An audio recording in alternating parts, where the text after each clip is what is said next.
Lajme, aktualitet, argëtim, horoskop, telenovela, showbiz, të gjitha në Metropol. Bëni subscribe në faqen Metropol. Tani që vdiq qajnë të gjithë, kur ishte gjallë nuk ja hapnin telefonin. Halla e Shpatkasapit i nxjerr të palarat artistëve. Halla e këngëtarit të ndjerë Shpatkasapi ka folur për herë të parë pas humbjes së tij, duke ndarë me publikun ndjenja të thella dhe kujtime të çmuara për nipin e saj dhe karrierën e tij të shkëlqyer muzikore.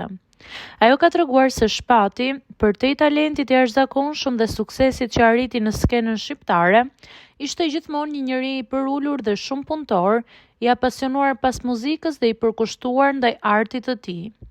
Sipas Hallës, Shpati nuk kërkonte kurrë vëmendje të panevojshme, por gjithmonë synonte të krijonte muzikë që prek zemrat e njerëzve dhe të bashkëpunonte me kolegët e tij për të realizuar projekte të veçanta. Megjithatë, ajo thekson me dhimbje se në kohët e fundit të karrierës, Shpati kishte kërkuar bashkëpunime dhe mbështetje nga kolegët e tij, por kjo nuk ishte ndodhur dhe shumë nga mesazhet që ai dërgonte i liheshin sin. Halla e këngëtarit shpreh me dhimbje të madhe këtë realitet, duke u ndjerë e tronditur nga mungesa e përkrahjes që nipi i saj kishte përjetuar kohët e fundit.